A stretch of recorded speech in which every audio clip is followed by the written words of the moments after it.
So I'm calling to order the Kingston Springs Regional Planning Commission for December 8th. And I'm going to make a roll call of voting members. Is Martha Brooke on the speaker, by the way? Yes. Okay. Keith Allgood. Present. Tony Campbell. Here. Tony Gross. Here.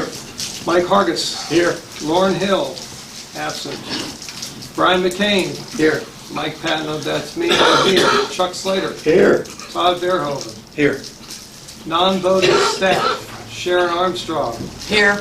John Lawless. Here. Martha Brooke Perry. Here. Okay, we have a quorum.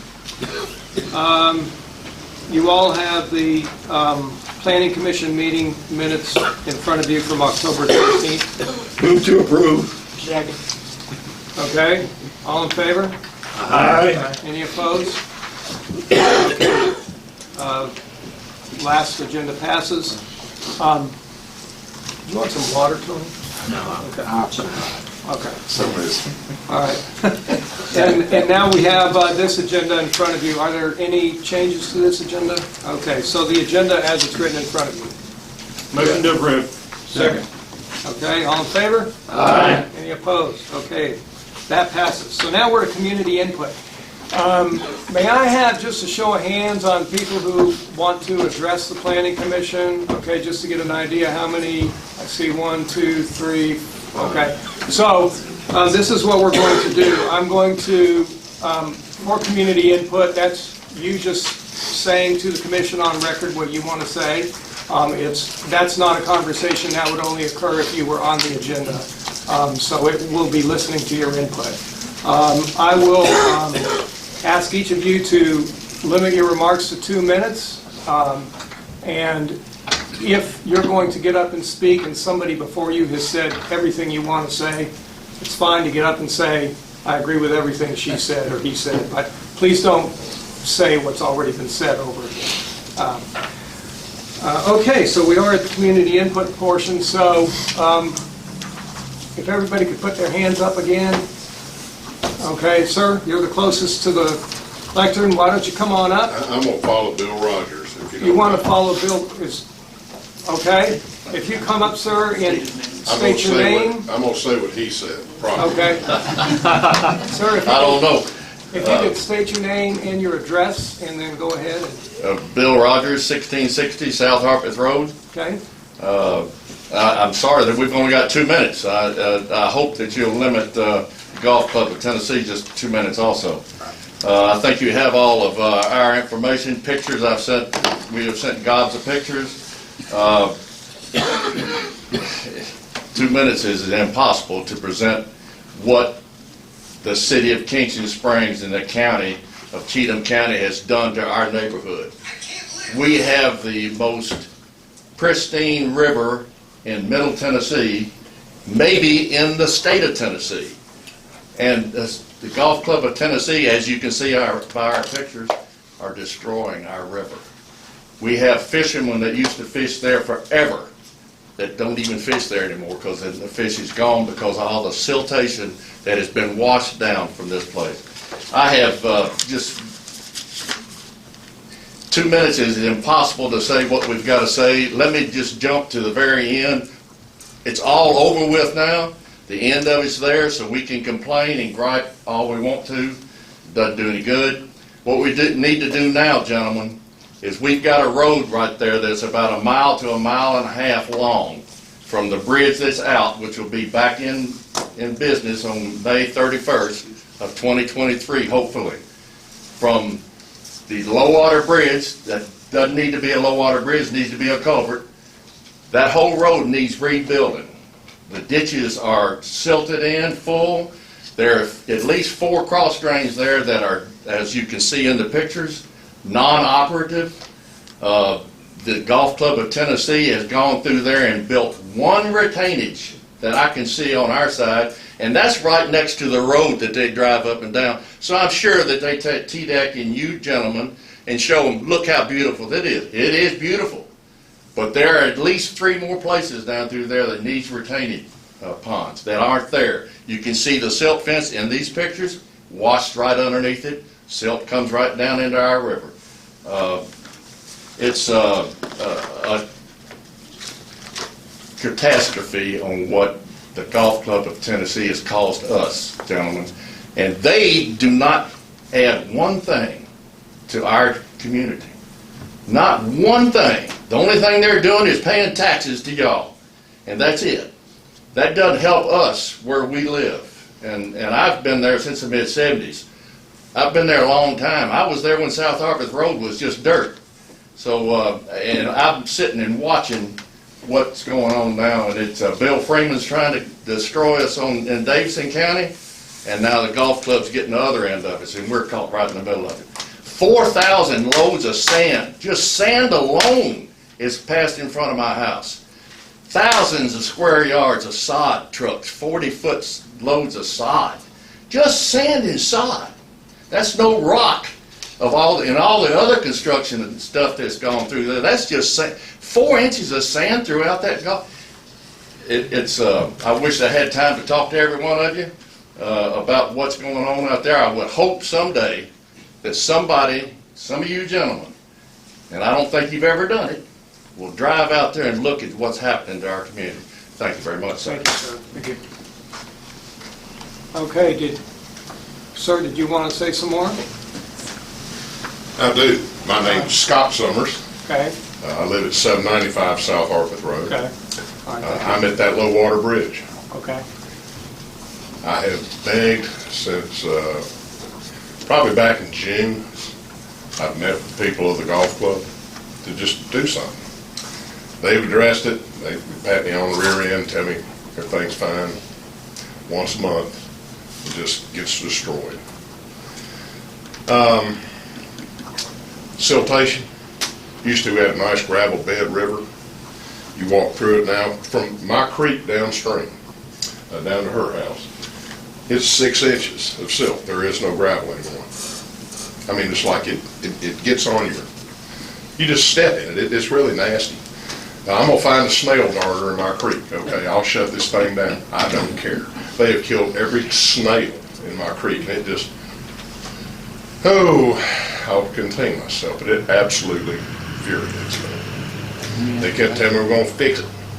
Yeah, they fixed it. Every damn little snail. I mean, we used to have thousands of snails in this creek. I wish I had a picture of them. You couldn't walk without stepping. They're gone. And guys, I'm telling you, it is a mess. My next question is, if the silt's gonna run like that, what about all these chemicals they're gonna put on the golf course? It's gonna flow directly downstream. Whatever else is left, they'll kill it too. I'm not a fan of golf courses. I don't know about chemicals, but it's bad. So if they can't fix the silt, what are they going to do about the chemicals? End of my story. I'm not happy about it. Thank you, sir. Okay. Anybody else want to address the planning commission? Yes, ma'am.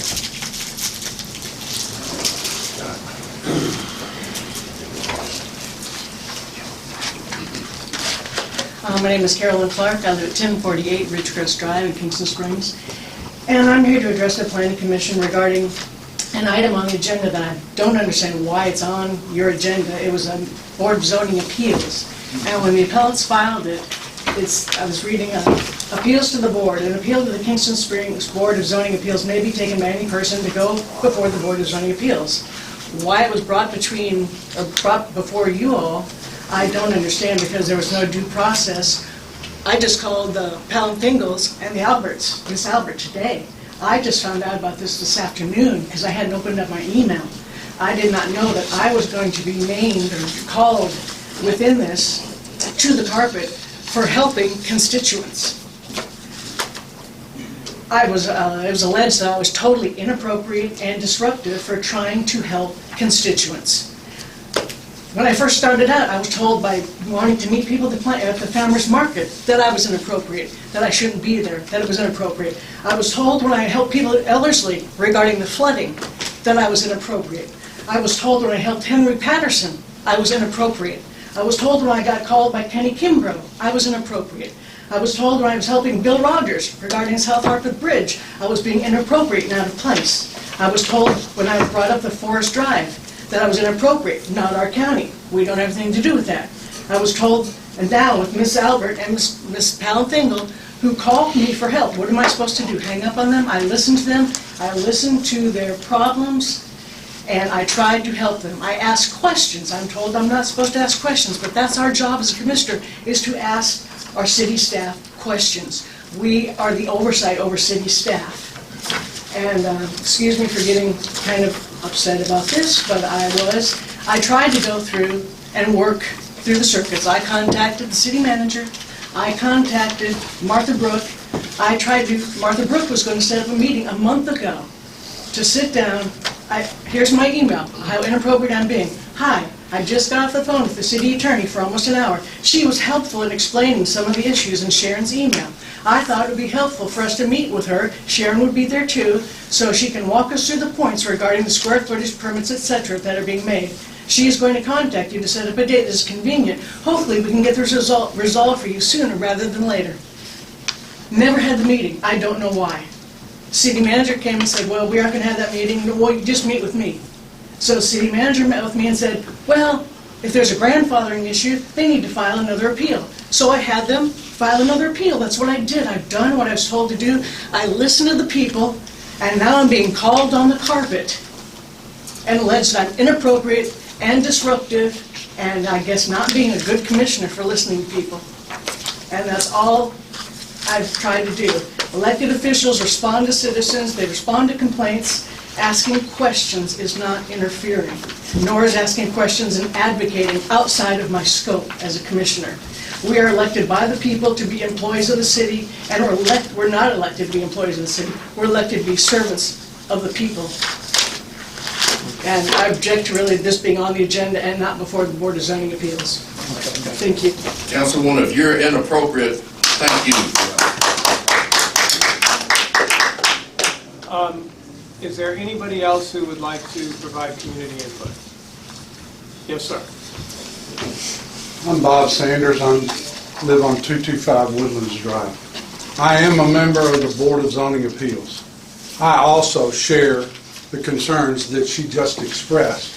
Why is that location that is within the city being on your board to discuss when it's already on an agenda for us? So I'm just unsure as to why that's happening as well. I do serve on the Zoning Appeals Board. I've been there for several years, and I'm just curious as to why that happened. So that's why I'm here. Thank you, sir. Okay.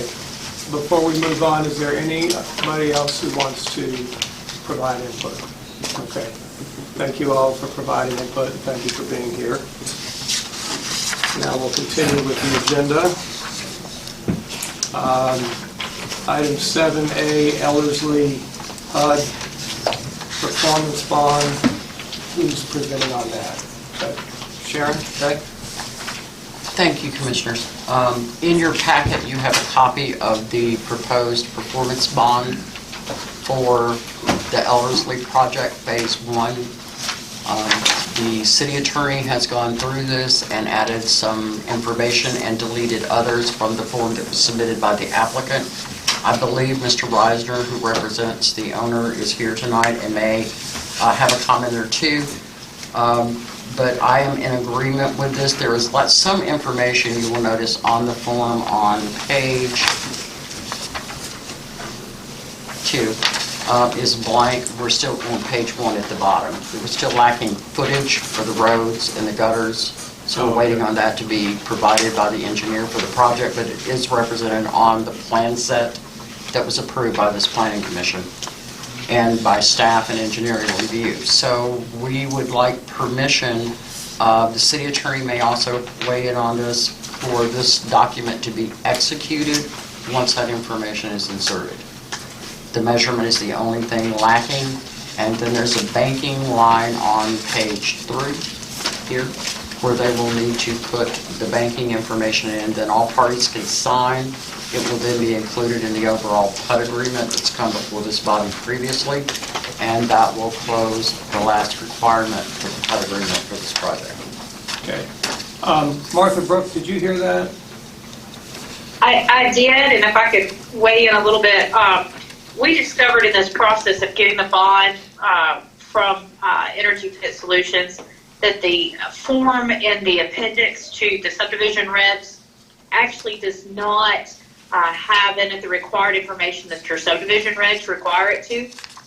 Additionally, it did not have spaces to incorporate some of the terms that were agreed to in the PUD agreement that you all had previously included at your September meeting. So basically, we took the form at the back of the book and brought it into compliance with your subregs and the terms of the PUD agreement. I've reviewed that, reviewed comments back from Mr. Reisner. We incorporated his comments this afternoon into the performance bond. And forgive me, I don't know which one is before you guys tonight. If it's the one in the packet, then we've done the updated one to include some minor language revisions he had requested. So we're just asking you all to approve that. So Martha, are we supposed to vote on recommending this to the city commission for approval, or is this our job to? This would be y'all's job too, since it was a little bit different than the one in your subregs. We just wanted to get it before you all and get your approval of it, and then we'll move forward with getting it executed by the parties. Okay, If I may add to that, this form, or a version of this form, is contained in your subdivision regulations. Those are solely a document that belongs to the Planning Commission. They are not like the zoning ordinance where it moves from one body to the other. Okay. Only the That's what I was Planning asking. Commission amends those. So what we need tonight then is a motion to execute this performance bond or recommend execution? Right, and the form of It would this, actually just be a motion to approve the form of the bond before you. City Commission still retains the right to approve all bonds in final format, but since we're using a subdivision performance bond, we just want to get the form approved by you guys. Okay, well then I make a motion that we approve the form as edited. Second. Any comments or questions? Okay, all in favor?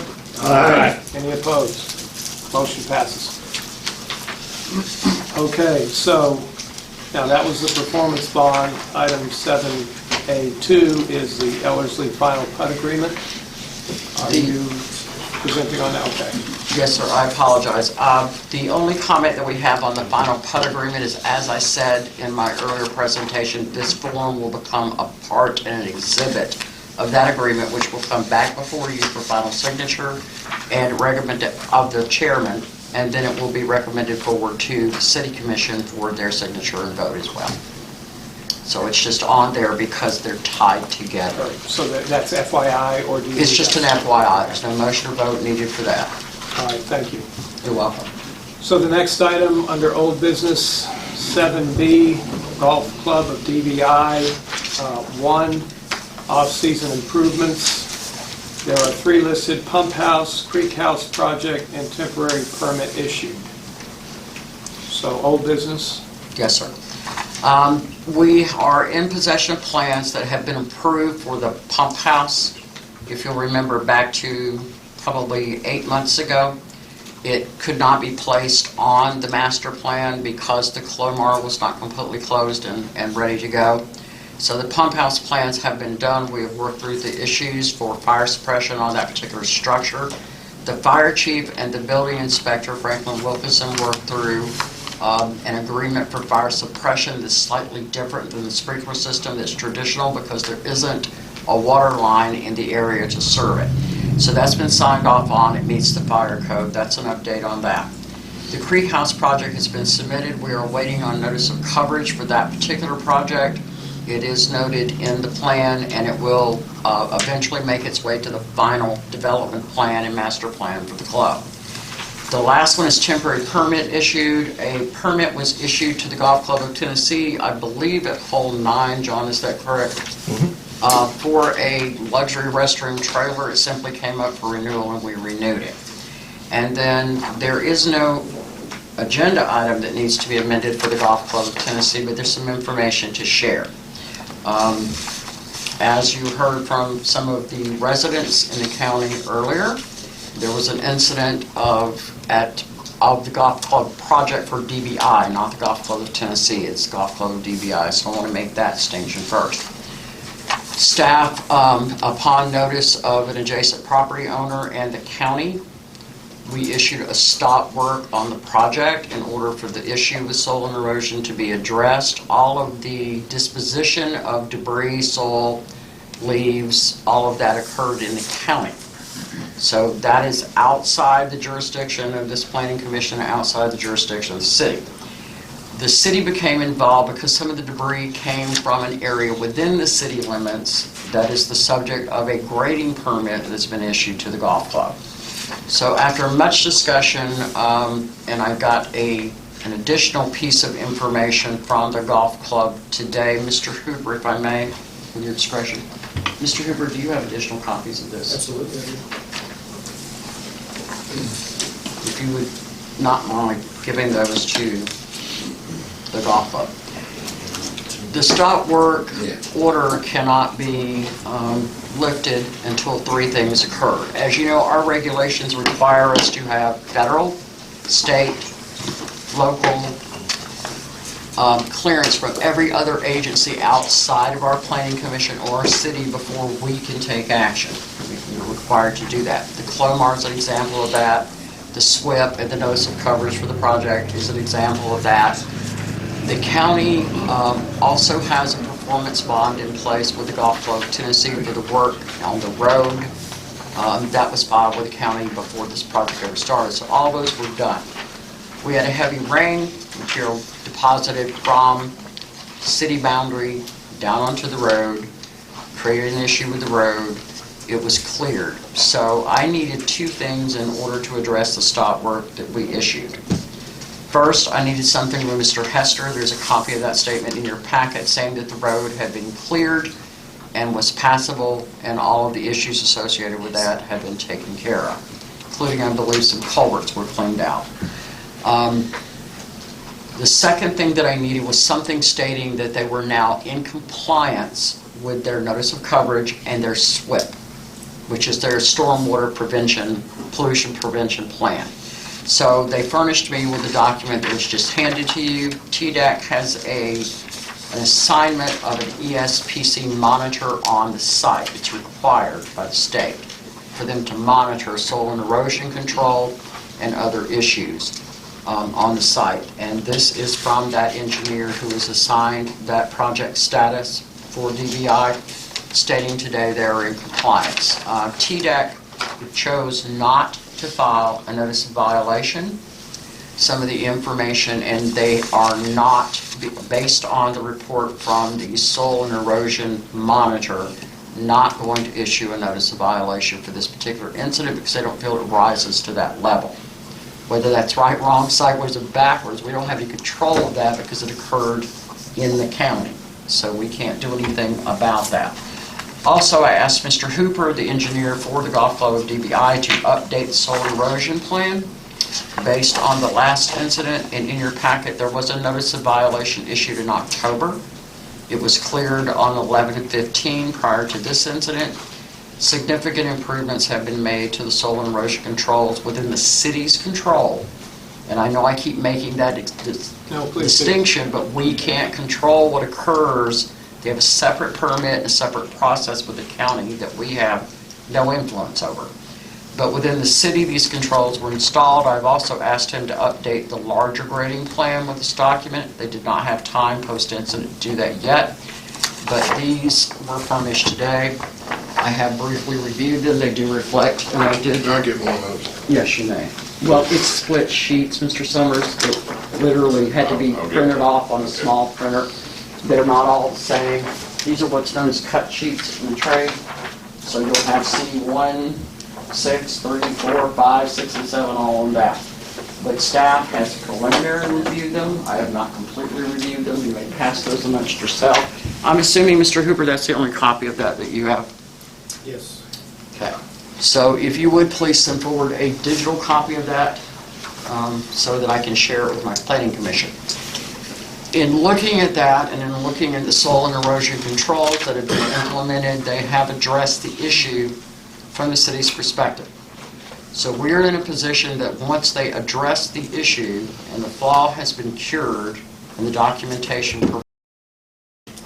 then we are compelled to let it stop. So I can issue it, but I can't lift it. It requires an action of this board in order to do that. I will say that I have had multiple conversations with Mr. Hooper regarding the project and the need to be cognizant and aware of the complaints that are coming in and the need to control the flow from that site because it has impact to people surrounding them. They've been amenable to addressing those issues. They've supplied everything that I've asked. So while this is an unfortunate incident, it is one that has been addressed on the city side of the line. So with that, I'll take... What type of communication has been between the city and the county, and in regards to them satisfying the city, how does that satisfy the county? The county's perspective, I can't give you the county's perspective on that. I asked for and received communication from Robert Hester, who is the road superintendent for the county, because the impact was to the road. Correct. And he supplied a letter, which I did not have time to produce copies for you tonight. I just got it by email, saying that his issues with the project were cleared. And that's all the information that I got. It was a very succinct statement. So I'm assuming that they have a performance bond for the project in the county for the road. And that's outside of our jurisdiction to ask for. Does that make sense? Oh, yeah. Okay. And in regards to the streams that are around there and evidently the hit that they've taken, what is holding DEI accountable for that? Purportedly, TDAC holds them accountable. Again, it occurred in the county. Okay. Had it occurred in the city, there are multiple steps that we would take within the city to cure that flaw. However, we can't direct that in the county. We don't have jurisdictional authority there. It lies within our urban growth boundary. We can make suggestions, but we don't have permitting authority over this project. So again, the urban growth plan that you all contributed to for quite some time and worked on so hard was put there for coordination. I am reluctant to say there's no coordination, but it's certainly at the minimum between the jurisdictions. So does that make sense? And our permit stops at the boundary. Correct. Then the county elected to pick it up from there. So what's holding them accountable, they have a SWIP, which is a stormwater pollution prevention plan on file. When they had soil erosion issues in October, those were cited, a notice of violation was sent. They expended, I don't know the amount because it's irrelevant, but I know they put a great deal of effort into soil erosion. I made the decision as staff on a request from Mr. Hooper to continue building retaining walls while the stop was in place. I elected not to do that, because I didn't know if it was going to make the problem better or make the problem worse until I could get some engineering that I could review and send to the city engineer to review to see whether that would contribute or solve the problem. So the stop was left in place. I have communicated with Mr. Smola, who is the city's engineer for the Planning Commission, and he has advised that the retaining walls will help to slow the flow. I've also advised the Golf Club of DBI project manager, Mr. Hooper, to store soil, rock, and other material further away from the boundary so that we don't have a replication of this. It's common to store materials you intend to use on a job site. But as with Mr. McPherson, we had to move it further back on the side so that it wasn't constantly streaming into the road and creating an issue on East Kingston Springs Road. Same situation here. I've asked that they store those materials far enough to the interior that they don't make their way outside the jurisdiction and onto the road again. Does that somewhat answer your question? Yes, thank you. So you mentioned earlier that the county came out and did some work on the road, is that correct? Cleared the ditches and cleared No, some they of the... did. I'm sorry, Excuse me, Mr. sir, Summers. This meeting right now is between the planning commission and staff. Unless there is somebody who's on the agenda who we are then including in the conversation. I'm sorry, Mr. Hargis. I apologize. I was just saying that, you said earlier that the letter that you don't have from the county road person, I don't know his position. Robert Hester. Yes, sir. Yeah, Robert, yes. He came out, I guess, that next morning, isn't that correct? And did some work, is that what you said? That is correct. Cleared the ditches out and It's did my some work on the understanding, culverts? yes, sir, it's my understanding that some culvert work was done. More needs to be done. In cases where you have rapid flow, sheet flow, and there's flooding, about 80% of the time you can track it to a lack of maintenance on the road. The ditches have filled in over time, or the culverts are stopped up on both ends, so the water has no place to go. When it can't go through the conduit that's there for that intent, as you know, it goes somewhere else. So I will be happy to make that suggestion to the county, but unfortunately, Well, I that's all we thought can you do. told us that he had come out there. He and had done some of cleaned it. up a lot of it. I believe that DBI and Mr. Hester kind of coordinated that, and some So culvert DBI work actually was was out done. there cleaning it up Wednesday, Yes. correct? Yes. And some of the culverts were cleared out, but there are other culverts all up and down South Harpeth that Yeah. need to be cleared in order to carry the stormwater that needs to. So 3 things need to happen. Soil erosion controls need to be better, which they're working on. And they have done some improvements over the past month and a half. The culverts need to be cleaned out on the road, and the ditches need to be cleaned out. That's a county issue we have no control over. It's not a state road, so there's no state that we can call. So we can make that suggestion to them. And the third thing that needs to happen is where the culverts are insufficient or rat ditches insufficient to contain the water, those need to be provided. Unfortunately, we don't have control over any of those items within the city. Isn't that a temporary construction entrance that we're talking about there? There is a temporary construction entrance that was permitted by the town once that is done, but it was done solely to bring in a large beam, and then it's to be removed at the end of that. So it was a very short term, and it was gravelled and sufficiently done. That permit has lapsed because that's already been accomplished. And Sharon, when you said of the 3 things that had to be done, ditching, culverts, soil and erosion fix, who is it that determines that the soil and erosion has been fixed? Within the city, it's a process between TDAC and staff engineer, staff planner, and TDAC coordinate and control that. Within the county, I'm not really sure who does that normally, and it's something that when this incident happened, I had a conversation with Mr. Wilkinson, who is the building official who normally handles permitting within the county. He has no permits on file or plans on file. So I suggested that he might want to walk down the hall and speak to Mr. Hester, who has plan sets, and they might want to address that at the county level.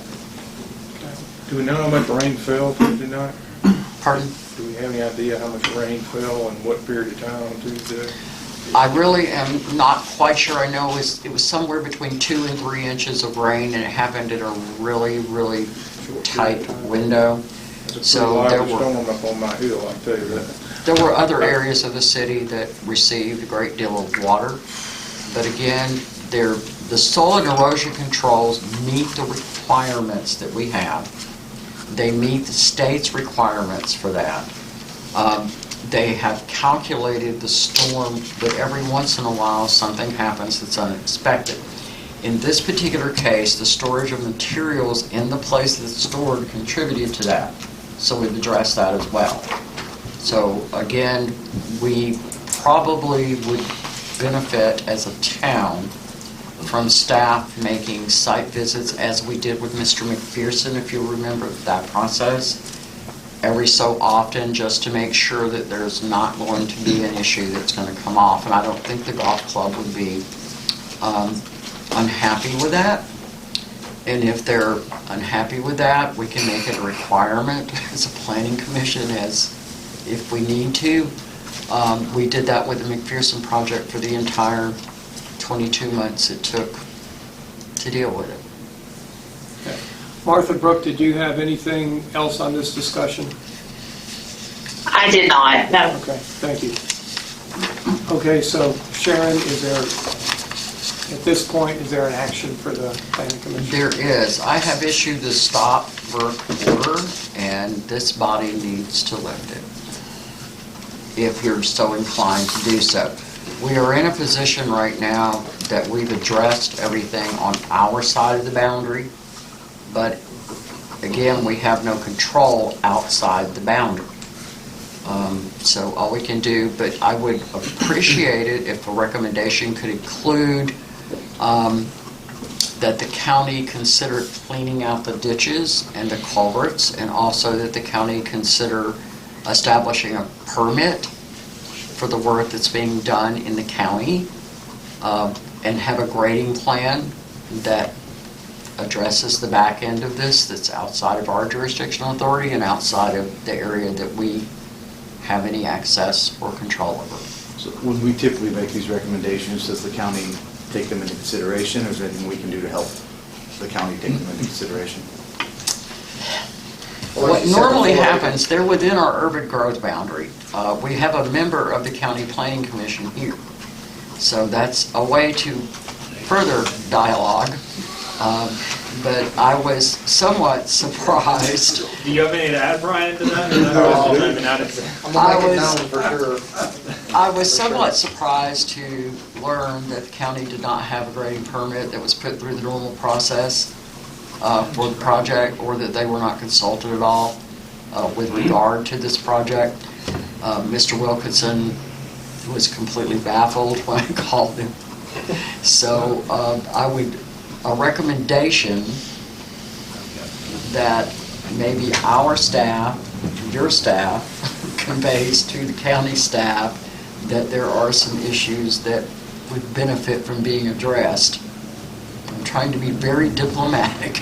Okay. Well, like you said, Ben, can we make site visits and then update the county on what is going on?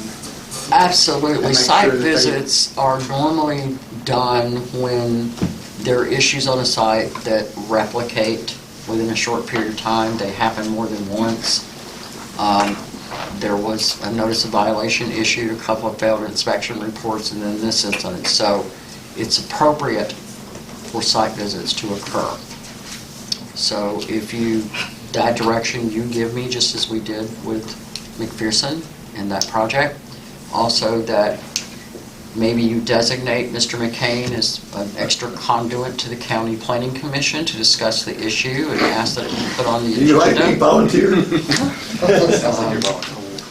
And then third, a consideration of whether you want to lift the stop on this project. So, One other question, John Perry is the engineer for the county? No, he is not. He is the soil and erosion monitor and inspector for the site. For that site, okay. Yes, for that site. Representing who? Who does he represent as the soil and erosion? Who does he represent? I'm going to defer to Mr. Hoover. Does Would he, you join us? so is he from the engineering company? Oh, okay, I got you. And so Tony Campbell? Well, I just wanted to add to this. This has been an issue. I've been involved for 40 or 45 years. Been an issue the whole damn time. The county has never regulated any kind of environmental thing. They let it go. They ignore it.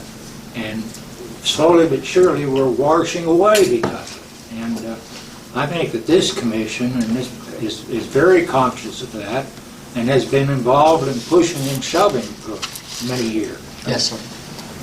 I don't know what else to do. How much of the property is in the county area versus in the city that's being developed? It depends. That's being developed. Yeah. Not a great deal. Unfortunately, it's at the back end going on South Harpeth where there are a number of topographical creek issues, stormwater issues, culvert issues, and ditching issues. Not to mention the bridge is out, which is going to bring more construction over the course of the next year. So the only avenue, and Mr. Campbell is correct, Mr. Campbell and I worked diligently for several years in the county we were both there, trying to get the county to adopt stormwater ordinance with some teeth in it, and the permitting process that would require that. They did not, we got it prepared, sent it up, got it ready for adoption. The county would not adopt it. So that's kind of where we are in this process. They simply don't have, I guess, the staff that does this type of work. I think engineering is contracted out. So there's no one on staff.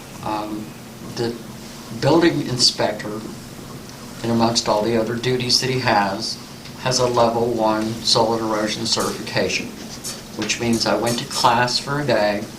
Somebody stood up and talked to me for 8 hours. There's no exam.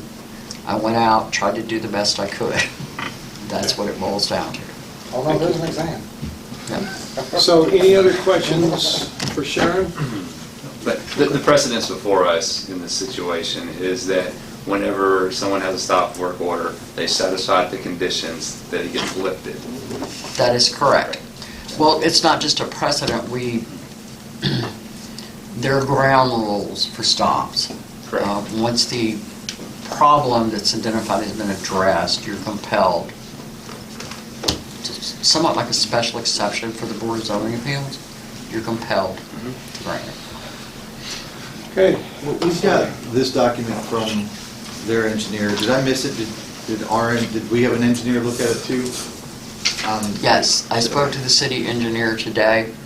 I have discussed with Mr. Smolo the issues on the site and the fixes. Okay. That will come to you in a more formal way next month when they update the grading plan. Right now, we just have, that's a correction measure that you have in front of you on those sheets. And until the next rain, depending on how much, we'll see how productive that is. You mentioned moving the fill back. Is that Stored materials back. in lifting the stop work order? Would that be part of it? That's specified? If you lift the stop work order, that would be on staff direction. Okay. I've already given that direction for them to do that, not to store things that close to the boundary line, Okay. because when it's loose material, delivered for site use, when the rain hits it. Has any action been taken to do any of that? I mean, we're not going to probably see No, a ceasing of you're- rain. Oh, has any Right. action? You're kind of beyond my question, so if you don't mind, I would like to ask Mr. Hooper to join us at the podium, Okay. because I have not done a physical inspection, can't answer that question. I'm sure Jeff is delighted, but that's okay, that's what he's here for. And he's smiling. Yes. He's a very amiable human being. Mr. Hooper, the question on the table is, have stored materials in that general area been relocated, or will they be relocated away from the edge? So they have not. So the only thing that we have stored near South Harpeth Road is a pile of shot rock, which is going to be used as backfill for where our construction exit is now. So, because that all has to be put back. So it has not been moved because... Excuse me, can you speak up? Nobody can hear you. Excuse me. All right, Jeff, could you talk a little louder? Yes, Thank you. the only our stockpiles are up at the top of the hill, with the exception of one location, which is close to Mr. Summers' property, which is a pile of shot rock that we have stored to build back the area where we have constructed our temporary construction exit. Mr. Gross, we did not move that because we considered that construction, and we were under directives to only do prevention and erosion control measures. So we have not done anything. It would be very challenging to move all that shot rock again. I don't have a place to it goes until we finish the construction. And I personally consider it stable. If would like a second opinion of that, we'll happy to get you a second opinion of that. Is that like riprap rock? It is actual shot rock that was generated from the construction site. Yes, sir. Okay. So Oh, okay, I got you. it varies in size, but it is rock material. It's not sand, It's not soil. We did have some sand at one point stored down that actually got delivered at the end of the construction exit. That was back this summer.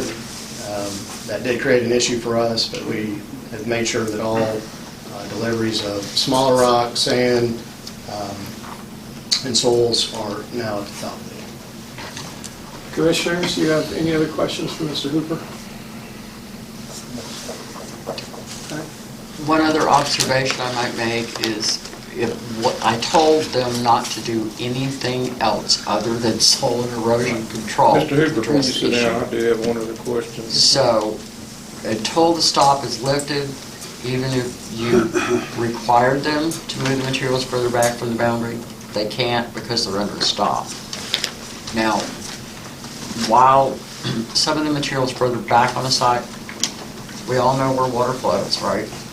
Downhill. So if it's at the top of the hill and the water hits it, it goes downhill. The sand that Mr. Hooper is referring to, unless I'm mistaken, and that happens occasionally, that sand was deposited on the road below during the storm. But that was back a while ago? That was back this summer. I haven't forgotten the question now. I apologize. It was getting as bad as me. I know. So all the repairs have been made to where the washout was and the erosion control, the fences and that kind of thing? We have been in repair mode since last Tuesday. We continue to make repairs.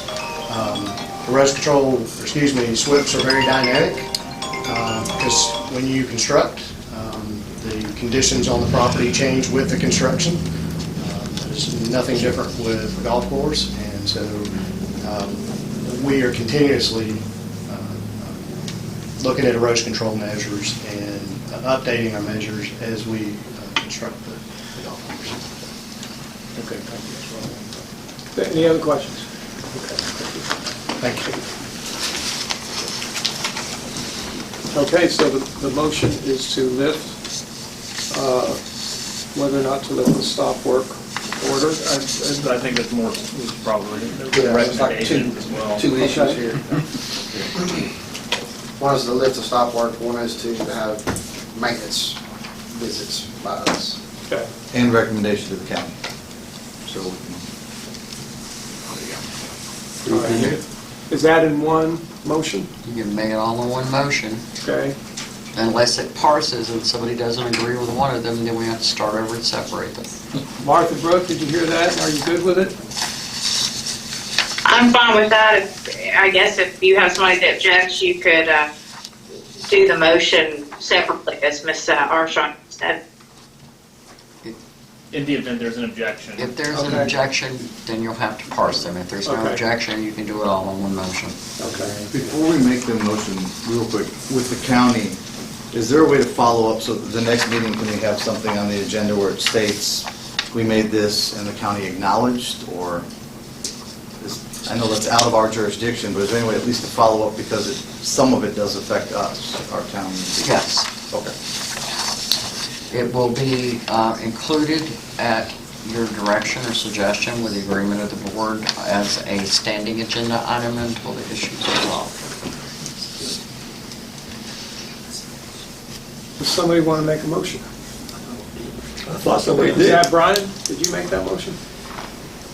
Motion to lift the stop work order, because it's met requirements on our side, and then also make our staff make regular visits to the site, make sure that these items are taken care of, or the items that are taken care of normally, and then report to the county and have some sort of feedback from the county, at least putting them on notice that these issues are right, exist in that area. I'll second that motion. Okay. Any other comment from the planning commission? Okay. One comment. Yes, sir. I'm a paying member of the Golf Club of Tennessee. I pay my dues every month. I don't run anything out there. I lose some golf balls out there, but that's about it. Mr. Hargis, in that case, you can declare that and then state for the record that you are voting your conscience and you can move on. Okay. I'm doing what? It's called voting your conscience. In other words, you're separating the personal affiliation. What she from said your- right there. Yeah. I just wanted to bring that up before we had a vote. We can do the same site visits like a stage one inspector every 72 hours for rain events, or major rain events. We don't have the authority at this point in time without putting it on the agenda to amend it to that extent. That's a direct action by the Planning Commission, as we do with Mr. McPherson. It was direct, it was on the agenda. It's not on the agenda, so we can't do that. We're stuck with the ones we have tonight. That's not a bad idea for a future agenda item, though, I don't think. Yeah, so we, What are our Can be- quantifiable measures? Well, I think right now, we need to call the question if we're going to have discussion, because we have a motion and a second. So, we Right. call the question, then if they want to discuss it some more, they can. all right, but, so we have the agenda, we have the second on those three items. That's one motion. Any other questions or comments? Okay. The question is, what are our quantifiable measures? I mean, there's no quantifiable measure on exactly what the visits would consist of or how often. Is that, we're just saying we're going to make visits? The reason that it will be on next month's agenda is with quantify. the McPherson property, we established a bi-weekly inspection. And that inspection included staff inspection. We also did core drills. We also had a monitor on site for the soil that was delivered back to be compacted. So that process took 19 months, front to back. Sometimes John did them, sometimes I did them, but the core drills were done by someone certified in the process, sent to an independent lab, and there was a geotech engineer that was required to be, if you'll think way back, you guys ordered him to get a geotech engineer because of all the soil he was doing, in order that each lift could be compacted and inspected so that the ground would be stable, because we have an issue a little further down the road, a little soil slippage. So we can bring that back to you next month. Yeah, so that's on next month's agenda. We have a motion on the floor. All in favor, say aye. Aye. Any opposed? Okay, the motion passes. All right, new business item, Yes, sir. item 8A, Petro Properties, 126 Petro Road. Consideration of change in use from vacant to commercial office. In your packet, we should have these small copies, I believe. I'm sorry, do we need to take a break for folks to go out? Yeah, if everybody who was just here for the first two items, if you want to leave, you're welcome to. If not, you can stay. I got a quick question, how do we address this again, because nothing happened? I'm just asking, I'm new to this, so I don't know. The golf club? Yeah. Okay, so John, that's a matter of having an item put on the agenda for a future planning commission meeting? So how do I get this on the agenda? You okay, give him? If I may. Yes, Sharon. The Planning Commission can add it as an agenda item for next month. All you have to do is make the request, vote on it, and it comes back as an agenda item next month where they can actually be on the agenda. But you have to approve that going on the agenda for next month. Okay. We haven't done that yet. Is that something we have to do right now? But We can't do it? You can't do it with, you called an agenda item, so we have to dispense with this one first, and then you can amend the agenda and add Mr. Summers' request. Amend this agenda. Yes, in order to, literally you can do that in discussion, but once you call an item, we can't stop Okay. it to. All right. So proceeding with item 8A, Petro Properties, 126 Petro Road, consideration of changing use from vacant to commercial office. Thank you. In your packet, you have this information. I also have a larger set of plans if you would like them. And tonight, you're not considering anything other than the site plan and change of use. It's a vacant lot right now. It's located right next door to the Indian restaurant. You have a smaller version of these. You have them? Don, we just have one of Yeah, there's these. one in Yes. Everybody has one. There you go. Hang on. So, the change in use request is to go from a vacant lot to an office location. And those offices will be available for lease. The only conversation that I've had, other than the review of the proposed use and the site plan that's in front of you, is a conversation with the applicant to share with him that he could not put up a real estate development sign advertising these units for lease on either of the two lots that he owns until you've approved the project. So there was a sign up advertising units for lease, office units. They can't put those up until you've approved the use. So I have gone through, and the engineer has gone through the site plan proposal. He gave some feedback to them. Behind these lots, on that side of the road, on the opposite side of the road, the Petro truck stop, there was a culvert back there, a 24-inch culvert. I see Mr. Verhoeven nodding his head. And the Indian restaurant, who is in the process of correcting their deficiency with the addition, at some point decided it would be a really good idea to dig up part of the culvert. They don't have a grading plan. They only have a permit for the addition and the additional parking and to sprinkle the building and to install what's there. So they had nothing on the back. So I informed the project manager today and the owner to supply a grading plan, stop digging in the back of the property because that culvert serves all 5 of those lots. So we'll put together a meeting with this project manager if you approve the use, the restaurant parcel, AK Lube, who bought the lot next door and is expanding their facility, and then the owner of the vacant lot beyond that, so that we can get a consistent stormwater conduit on the back. Rather than that, it is not a public utility. So it's all being handled as a private installation of a culvert. In digging that up in the last rain did not improve the situation for drainage in the area. So I've explained to all the parties involved, you're going to have to stop till we figure this out. So they've been given feedback on, and a heads up, that drainage calculations are going to be scrutinized on this project as well, so that we can make sure the water, but right now you're considering the use of an office building for lease, and you're considering the site plan, which has been staff reviewed, commented on, the comments are in your packet as well, and it's ready for approval if you so desire. It is in the appropriate zone for the use. Questions?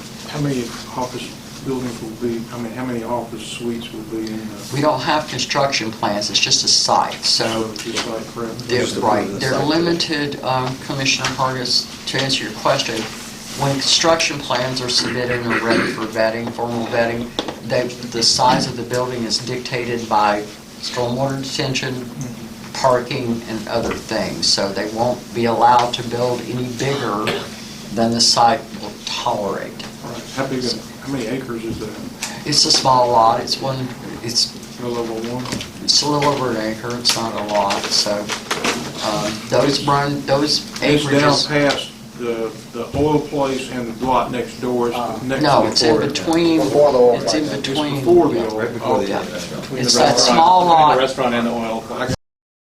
Small lot in between, and the oil place, AK Lube, bought the lot on the other side of They're there. expanding that one. And then there's one more lot beyond that that's still vacant. But the drainage issue will have to be addressed for the entire span. All right. I have a question I don't want to ask really, but are they on our sewer system? Would that be, I'm sorry? they'd be on our sewer system? Yes. Yes, they will be on our sewer system. They will also be required to be sprinkled, yes, I know. But it is, the line runs right in front of the lots. They are for sale. We're walking a fine line between what the lot can tolerate, what the sewer system could do. But at this point, it's a pretty low demand consumption for that type of space. I don't know what the construction plans are, but they will not be allowed to build more than the lot can tolerate from an engineering perspective and from a lot coverage perspective. Okay, so you need a motion? And your motion is on the, we have to do the change of use first, and then we do the site. All right, I'll make a motion on the change of use. Second. Any questions on that motion? All in favor? Aye. Any opposed? Okay, the motion passes for a change of use, okay? Next one is consideration of site plan approval. That's correct. It's been signed off on by the city engineer, signed off on by the planning staff. I move we approve. Second. Any questions on that one? All in favor? Aye. Any opposed? Okay, so that one passes. Do we have to have a motion on signage at this point in time? No. This is simply for them, they have a signage location on the site plan. We always require them to put it on there so that when they do submit a signage application, they don't have to come back to the planning commission to redo the site plan, because any change to this document at all has to come back to you. There's no staff approval for that.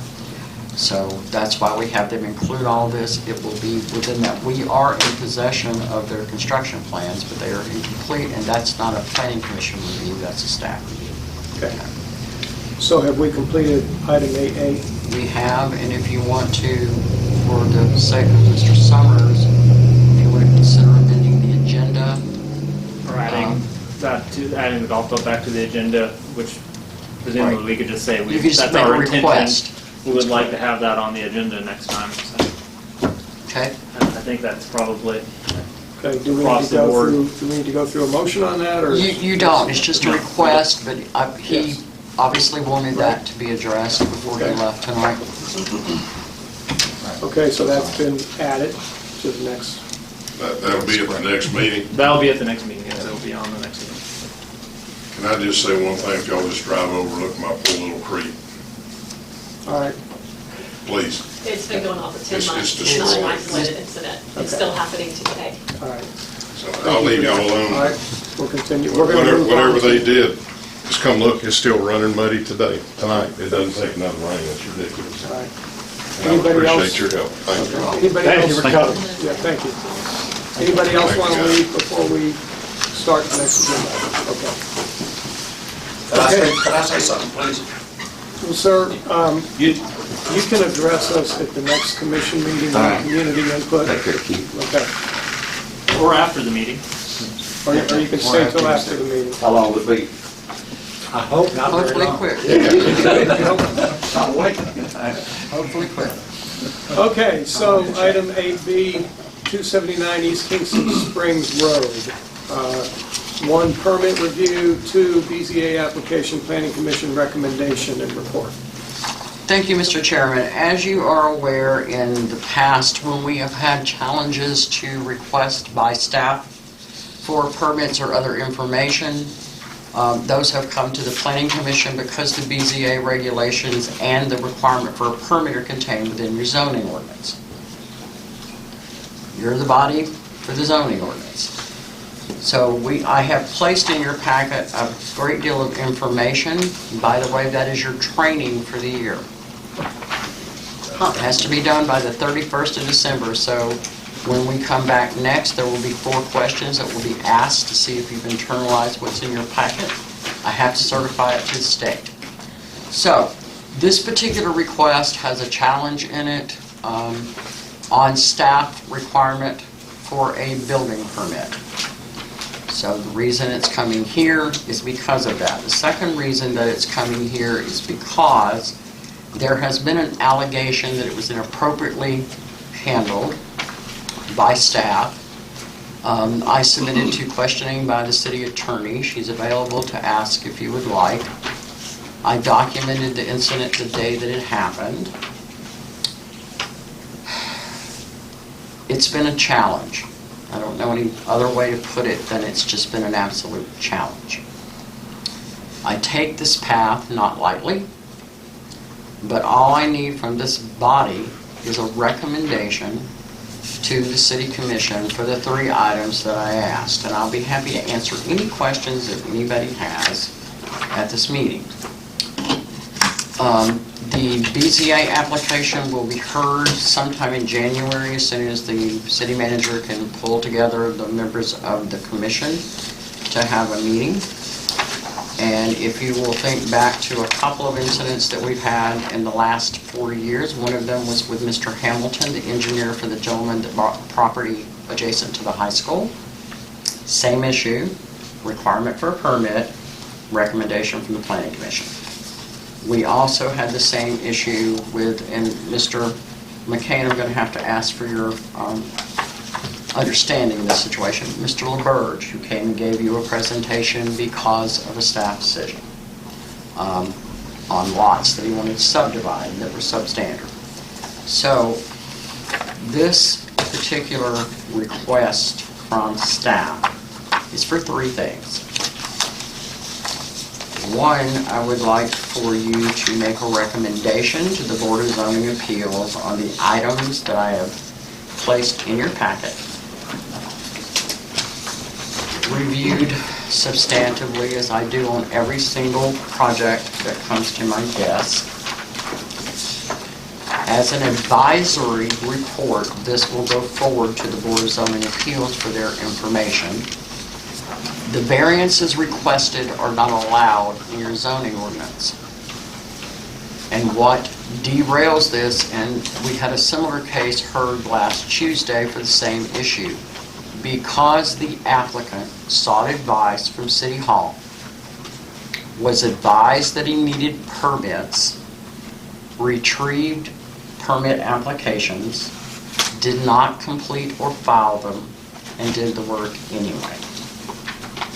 So on that particular request for a variance, the zoning ordinance does not allow it. So this is an advisory report to the BZA only. You can't take action other than to submit it. The second issue that I am asking for you to send forward to the BZA is the challenge for the requirement of a permit for the interior of the house. If you'll think back to October when I appeared here, I had just come from a site inspection because of call at this address. I had just left there. When I left there, I came to the Planning Commission and explained to you that a property owner had just purchased a house that was advertised at over 3,000 square feet. The basement had been finished without a permit. Okay. And I was... Are you talking about my neighbor's property? Which property? I'm on the corner of Parkview Trail and King Springs Road. This is at 279 East Kingston Springs Road. It was a house that sat vacant for a while. Yeah, the Longs. Recently, right. Yeah. It was the Longs Daycare Center was there. Yes, the daycare center was there. The daycare center property was sold. So there are new owners. Well, the owner died and they sold the property. Okay, the property sold. That's the one we're talking about. Right. In this particular case, the property was advertised for sale with 3,044 square feet, which included the basement. Right. The basement was never permitted as finished. So I came to the Planning Commission to ask for, and I believe you were not here in October, correct? Right, but I've lived here for 44 years, and that basement is Has the same. always been there. Has always been there. And it's used, everybody understands that. I don't disagree with that, Mr. Slater. But the basement did not have a permit at the time that it was finished. It is not taxed. It is not taxed as finished space. So I came to the Planning Commission in October, had a conversation with them about this structure, asked them to make a recommendation to the City Commission to waive the fee, permit fee for the basement, because it had been done by a previous owner without a permit. So that was the first. Yeah, That's the 44 second. years ago. That's correct. Waiving the fee. And if, That's why the fee was waived. which brings up the discussion of grandfathering or non-conforming use. For non-conforming use, as long as you don't touch it, it remains. But if you touch it, it doesn't, because the state doesn't give any insulation for non-conforming use or grandfathering to residential properties, with the exception of historic properties, which it's not. So, that conversation was held in October. So, after I got a phone call with a complaint, went to the site, the driveway had been completely removed, forms were put up, there was a slab in the rear that was poured for the purposes of installing an attached garage. That slab was poured on the side boundary line, which is a violation of the zoning ordinance. It's a new slab. Driveway was expanded to meet that slab, or formed to meet that slab. So after asking if he needed a permit for the work, not turning it in, then the work on the outside was done. When I talked to the owner, I advised him that work had to stop until we sorted it out, and met with him and his contractor. The contractor was under the impression that he had a permit. He did not have a permit. He did not file it with the city for the outside work. He informed me that he had permits, but they weren't completed, and he offered to show them to me. So I said, fine, I'll look at them. At that point, he said, but we haven't touched the basement. Fine, but his issue is not whether the basement was ever permitted or not permitted. His issue is that he can't have the uses that he wants because he has insufficient square footage in order to do that. So I explained to him and the contractor, first we have to deal with the side boundary issue because you have a minimum setback, which was also discussed in October, if you'll remember that meeting. The city attorney weighed in on that. 10 feet off for that slab, for that structure. It has to be 10 feet at a bare minimum if you get a variance. And then the third thing that I asked you to consider is there is absolutely no harm in asking questions. Where it becomes problematic is when it interferes with somebody doing their job. And that's been the case for me in this particular instance and in several other instances in the recent past. So I've asked that you forward this report that I put in front of you to the City Commission for consideration as well. And I'll be happy to answer any questions that you have. What are we considering? You're considering the report in your packet to make a recommendation to the Board of Zoning Appeals to not grant the variances that have been requested to not require building permits. So that's the first thing. The second thing that's being requested is for the, I'm sorry, it's been a long day, to request that the City Commission uptake the issue for interference with staff performing the job. And I think that you will find that Mayor Gross may have a little more information on that if he's willing to share that. The second requirement for the variance is for the setback of the slab that was poured. It can't be granted. You can't vary something that was done without a permit. The Board of Zoning Appeals doesn't have that authority. It affects your zoning ordinance. It sets a precedent. And when that precedent is set, you then have to make that allowance for every other person within that zoning district. It doesn't impact just that property. Variances are granted based on a condition of the ground, of the land, not of the actions of the owner. So I put that in the report so that you can make that recommendation to the BZA, because several people expressed on this commission the desire to come to the Board of Zoning Appeals and be heard. You can't do it that way. You can only do it with an advisory report because it affects your zoning ordinance. And if the variance is granted, it will have an impact on every single house within the R1 district. So are there any other questions? And I understand your point about grandfathering. Grandfathering for residential, Mr. Slater, is only valid if they don't touch it. So once they touch it, the grandfathering goes away. The only exception to that is commercial. When you say touch it, explain that to me. What do you mean by touching it? If you have, in this particular case, the issue is an excess of accessory uses. Your zoning ordinance that's been in place since 1985, with some revisions, but this particular part of the ordinance has never been revised as it was then, limits accessory uses to 50% of the size of the principal structure. The principal structure living square footage is 1,514 square feet.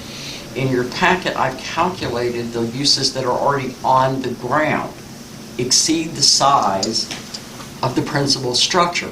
That's grandfathered. The slab was already there behind the house, the patio. The driveway was there. The huge deck was already there. There were 2 storage buildings that were already there. Those are grandfathered. But when you expand the size of the slab and then you pour another slab in the back to accommodate a building, a detached garage. You're talking about the end of the driveway. Right. That eliminates the grandfathering status that occurred on the property over the years. The only way to partially address that is the same process that the city has long established for when a basement is finished without a permit. What happens? We do an inspection. The inspector says, fine, nobody's going to burn to death, nothing bad is going to happen to somebody in this basement. Once he signs off on that, then that square footage is added to the square footage of the principal residence, which then increases their ability for accessory uses. We have a house that we just did, 10 days ago. The owner had the exact same process, the same problem. They wanted to build an addition on a house they bought. They just bought it. They just moved here from out of state. Finished on the top, somebody finished the basement, they didn't have a permit, it's not listed on the tax record. What they wanted to build exceeded what's allowed in the zoning ordinance. So we've established a process in the city years ago to rectify these situations. Inspection's done. If it passes inspection, it's added to the square footage at the tax roster. That then increases the ability of them to have more accessory uses. But right now, the accessory uses exceed the size of the house. So we can't... Before they build an attached garage? That's correct. Is that considered an accessory use? It is. All garage is? It's not attached garage. Are you talking about an attached garage? Detached. Detached, okay. Okay, I'm with you. I didn't know. Yeah, detached garage. There's no garage on the house. But if it has an attached garage, then it actually adds into the square footage. It does. If it's attached, it adds to it. We've used that for some owners who had slope issues in the rear. The Board of Zoning Appeals has considered that for people. If you have severe slope or some other issue that's related to the ground, then if they attach it, it increases the principal square footage on that floor that's captured in the tax record, and then that allows them to have additional accessory use. But it sounds like the big problem is that they pour the slab that's over the setback line. That's correct. So that can't be approved on It can't be buried. Right? It's because the issue that you have and the issue that occurs for most people is when you start without a permit, you box yourself in, because state law says you can't grant a variance if it's caused by the owner, if they proceed without a permit. It was settled in an appellate opinion in 1977 in the state of Tennessee. I've included that in your packet as well. It was settled again in the 90s. It was settled again in the 2000s. It comes up pretty regularly with the Court of Appeals. Variances are granted based on conditions on the land, not the person. So that's the issue. Hardship. So in this particular case, the granting of a variance has to be predicated on something that they can legally do that doesn't corrupt your zoning ordinance. And the only way to achieve that is to legitimize the basement square footage, which then increases the ability for the accessory uses. And without doing that, none of this is possible, and we have a slab on the ground. When I met with the property owner and the contractor, they were both very nice, very easy to talk to. I sent a follow-up email, which is also in your packet, where he said it'd be a simple thing to cut the 10 feet minimum. They can get a variance for 10 feet, but not for the 20, the whole 20 feet. They can't get a variance for that. You have a minimum in your zoning ordinance of 10 feet from the setback, period, from the property line, period. That reservation, Slabs and driveways and everything. so everything, and it's minimum. In your book, city attorney, one, Martha Brooke and Jennifer have both addressed this issue. At the October meeting, they addressed it again. I think you missed that meeting, Mr. McCain. I was sick. Jennifer has a much more compelling look at this. The town of Ashland City, where she also is the city attorney, was sued over a permit that was issued, over a variance that was issued to allow the driveway to sit within the setback, the minimum setback of 10 feet. So, We need to change a little bit of the vocabulary that we've got as far as what is going to be in that 10-foot. the zoning ordinance could use some clarification.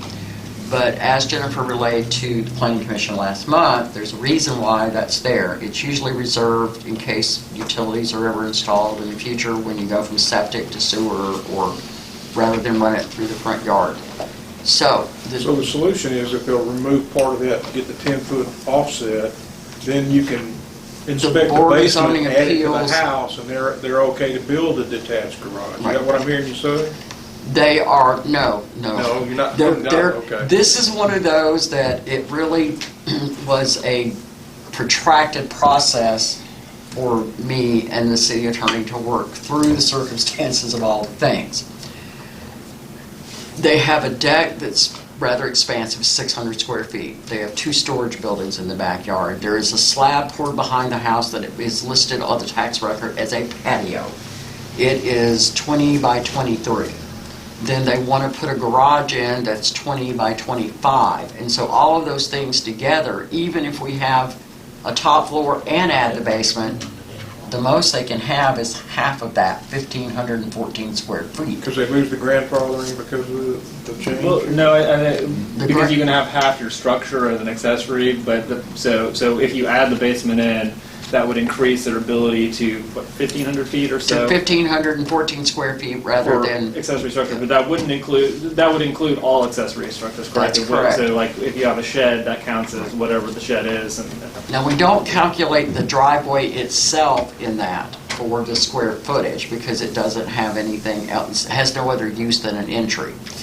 But between the deck on the back, the 2 storage buildings, the slab that's been poured for the purpose of a garage, there's not enough square footage even with the basement to get them there. So there has to be some sort of compromise in order to get that. So but the they deck could is- remove accessory structures to increase one accessory structure if they wanted to, I assume? Yeah. So deck is included as accessory? Yeah. The deck is an accessory permit in the town of Kingston Springs, always. It is a structure that's attached to the house.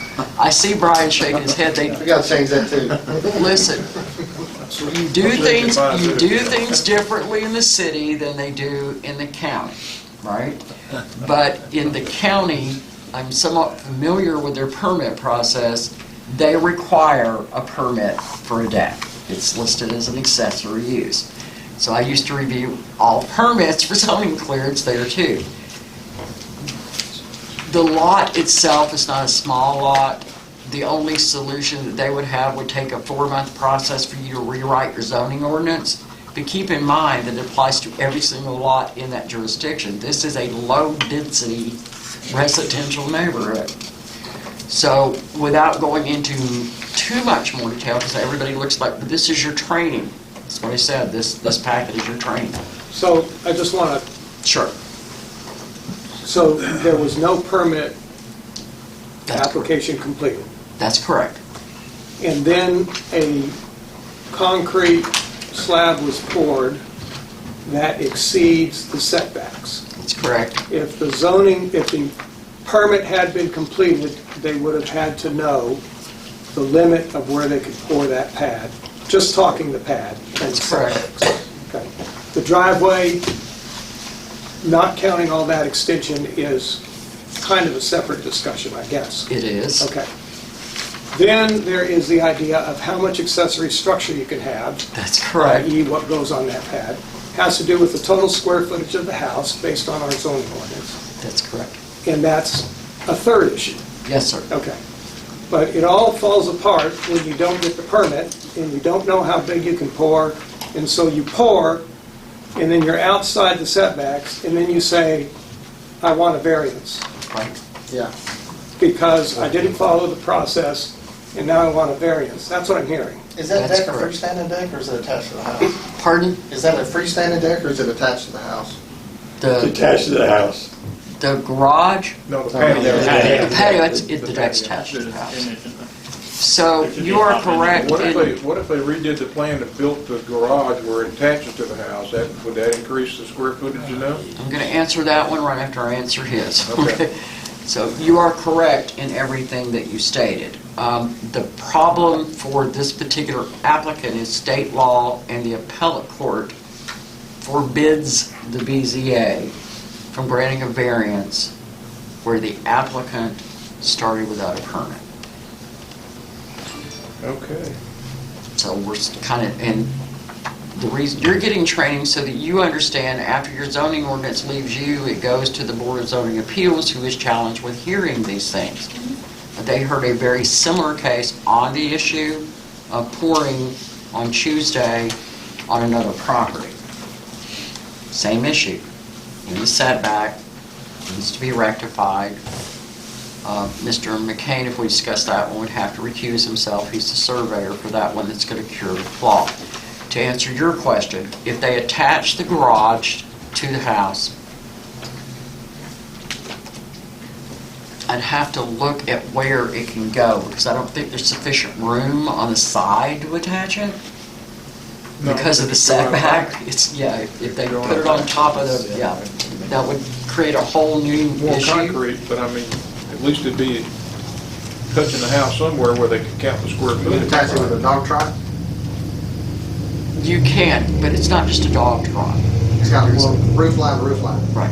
You have to, in circumstances where there are challenges on lots, that's why we sit down and want to do it before they start working. Yeah.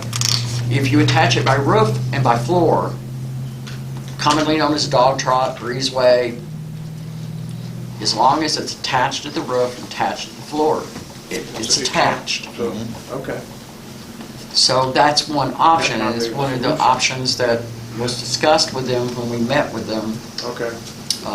But where we are now is that if this variance is granted, you will then have to allow that to occur on every single lot in that zoning district. And you have R1 zoning district all over this city. Did the slab physically touch the house? Pardon? Did the slab physically touch the house? No, it's separated by some distance down the driveway. The slab that she's talking about is at the end of the driveway, toward the back of the lot. I'm talking about what you're adding to the accessory structures, is a patio or something out there, was it attached? There is a patio, yes, that is But that's- right that off the was back added of to the it. accessory? It's not, no, it was poured as just a patio. It's not attached to anything. And in addition to the driveway, which now is rough, and they need relief from that, and I understand that, but we have a process that has to be observed as well. And so, If we've got the 10-foot requirement for structures, right, then every plat that comes through here needs that 10-foot on it. And we're not doing that either. well, for the minimum, but almost nothing We're not that... putting it on any plats, is what I'm saying. Right, but almost nothing that comes through here, Brian, has the 20-foot setback. The 10 is only available as a variance. It's a minimum standard. Do you see what I'm So we're saying? talking about pads, sidewalks. We're talking Any kind about, of structure. we are You can't do it talking, within 3 paces of your property line. We are talking about the legal interpretation of an appellate court on this issue and the interpretation of the city attorney. So while that is not an issue maybe in the county, I'm telling you here, it became a compelling issue of discussion because we discussed with the Planning Commission whether or not they wanted to eliminate that minimum standard, and the city attorney at the October meeting shared with them the lawsuit that they are caught up in because of that very issue, and it was not a structure, it was a driveway. They're being sued. You're caught up in a lot of things, but So- I think that, that 10-foot needs to be remedied. I disagree with Mr. McCain's assessment on that because of litigation. If you issue a permit as a city, and there is a property issue later, whether you like it or not, you're going to get drug in the middle of it because you issued a permit. So, and I think Jennifer explained that to the board last Increase your month. exposure, sure, absolutely. So, again, Decrease your exposure and take it out. but we're not discussing right now revising the ordinance. We can, but what's in front of them right now is this report. It is unfortunate for me, and I think that Mr. Campbell and I share this in common. It's very, very difficult to do the job that we do. It becomes an even more difficult task when there are not communications up front, and then accusations made at the back, and then interference. It makes the job 10 times harder. I had a discussion with John last week. I've expended more than 60 hours in explaining myself, providing information, documenting, attempting to assist on this one property. And I take what I do seriously because I serve the town of Kingston Springs in this planning commission. So Sharon, what is it that is there in this packet, is there a document that says these are the things I want to forward to the Board of Yes, Zoning? there were 3 things, and if you'll give me just a second, I plowed through it in order to answer your questions for the board. Not an excuse, just a statement.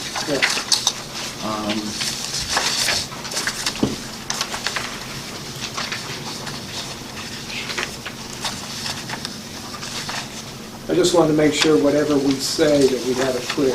Yes, sir. One, I would like, I have it now.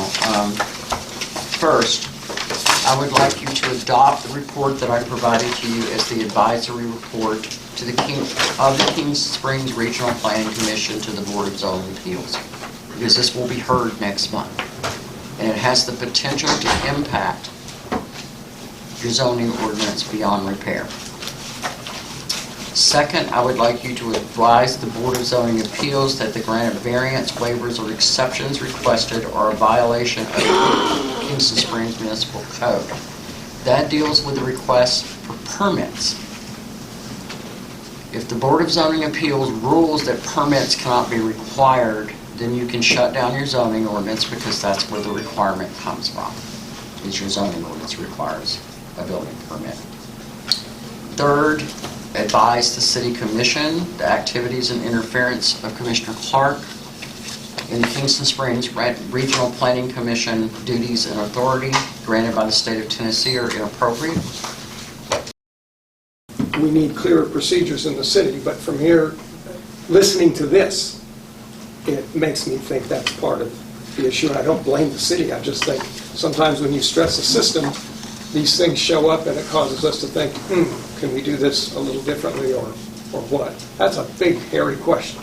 I think everything here works great most of the time, so I just don't feel comfortable personally, but I'm not trying to tell you that's the way to go. I'm just saying that's where I'm at. Is this a place where they can discuss it on the Board of Commissioners without us moving? Because I don't know the regulations of Board of Commissioners yet. I'm going to learn them soon, of what I'm supposed to do, what I'm not supposed to do. But without knowing that, it's really hard for me to make that decision. I don't know if I have enough information to say, yes, we need to push this to the Board of Commissions. I think it's more of a Board of Commission issue, so do we have to push it? Or is this something that, if this can be a further discussion internally or with that board? Because it, But basically, I think what is being asked is that we refer it to the Board of Commissioners to deal with. so it's not a recommendation, it's a referral. Yeah, it's a referral. Okay, sorry, I had the wrong words. You can make a recommendation to the commission that they look at and review lines of communication with respect to complaints about building inspector or city planner or really any department head or employee that perhaps they look at and ask staff to create a clearer path forward, and if ordinances need to be enacted or cleaned up or whatever to address that, or staffing hired for that, they can look and see what that solution would be. That makes sense. Because, I mean, how many here has first-hand knowledge of what has happened? I just have, First-hand, second-hand, just third-hand, documents fourth-hand, that I we heard read them all. about. Not for the night. Seems to me to be a matter of procedure and adhering to procedure. I mean, and if that's not designated, then we have someone that was feeling as if they were an advocate for their constituent, and we have someone that's feeling that they're an advocate for the city. I mean, and it's just a matter of figuring out, I don't know where this gets us to getting that figured out, but if it, Well, we if could this is ask, something that we could helps, recommend to the city commissioners that we review that.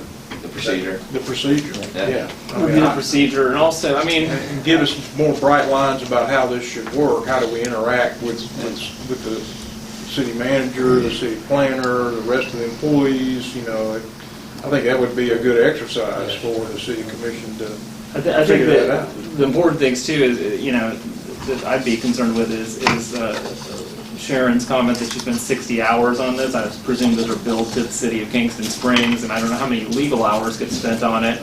I know those are billed. Quite a few, Tony, quite a few. Yeah, I know that this, this is a lot of, so we're talking about just, and maybe that is a matter of clearing these things up, but, like that's not being a very good steward of taxpayer dollars right there if we don't find ways to reduce extraneous staff hours. It would be helpful if this was resolved. This isn't the first time this type of issue has come up.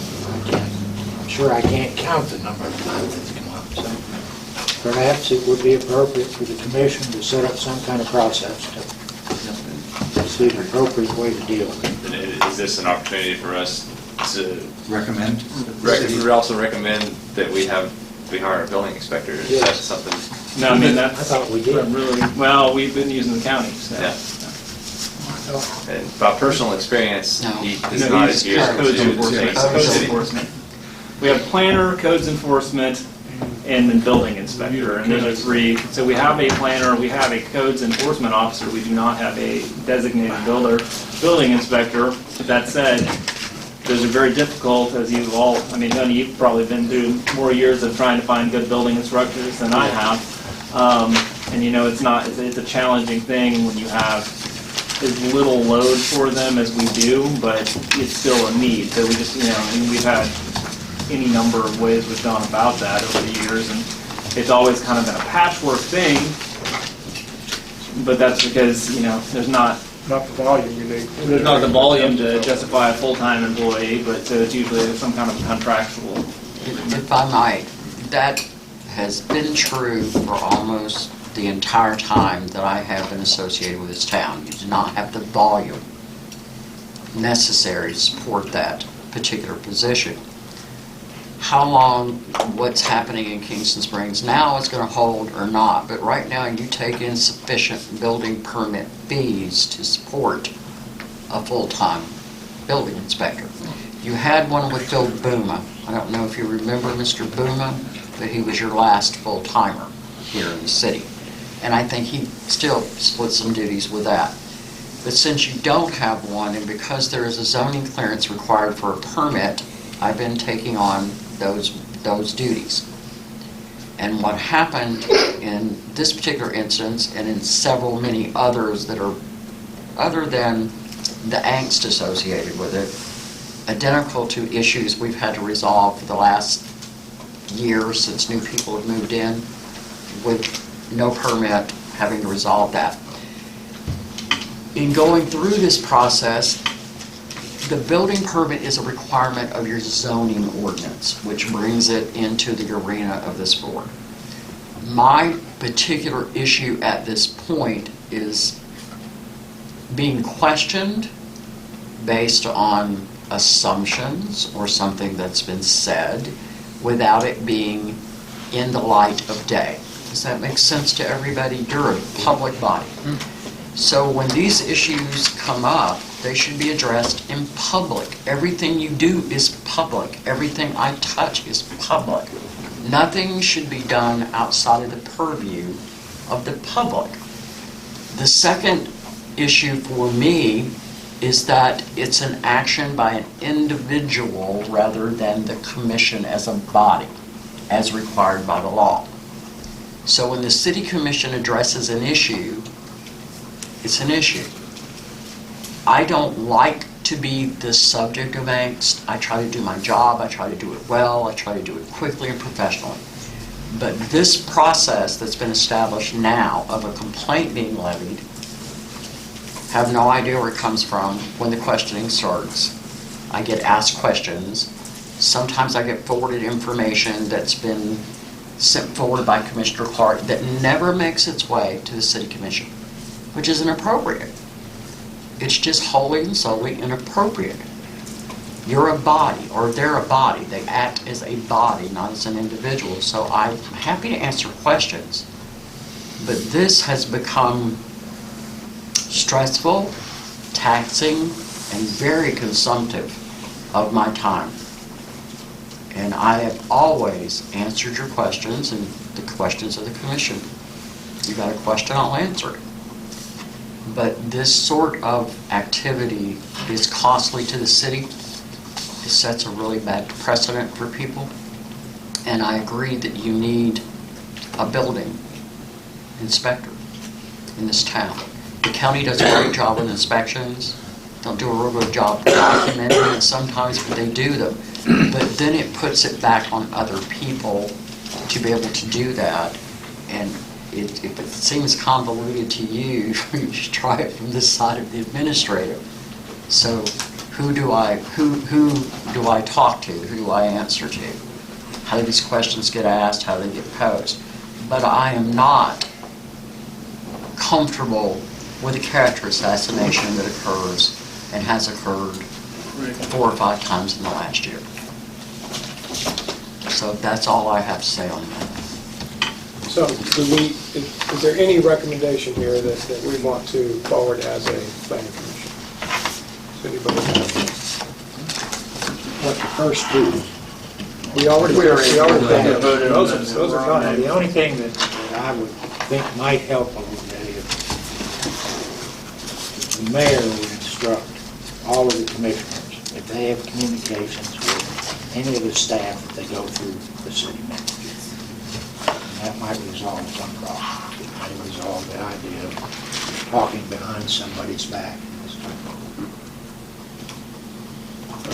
That's a recommendation for procedure and evaluation of that procedure by the commissioners.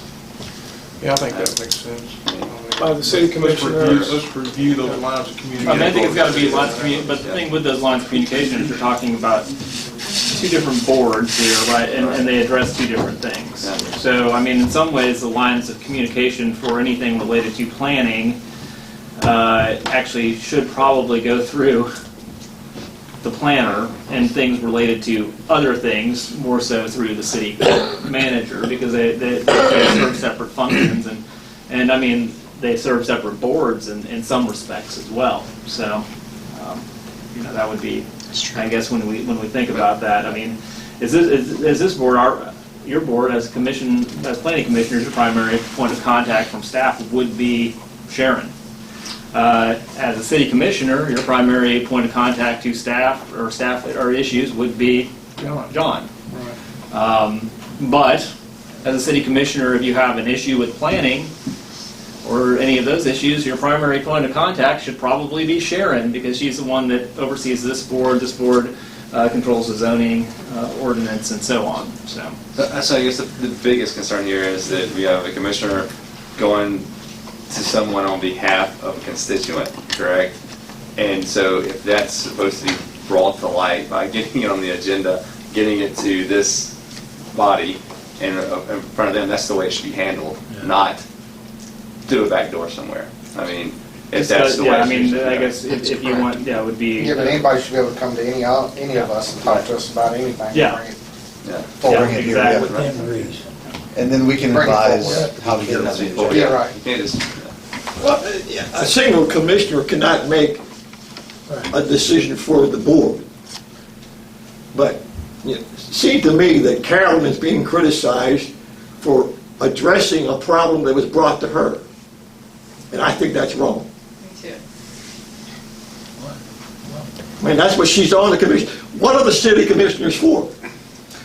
I can remember years ago, Tony Campbell and I, when there was only 3 members on the damn commission, we used to sit down here at City Hall on Saturday mornings from 8 until noon, just in case anybody wanted to address us, you know.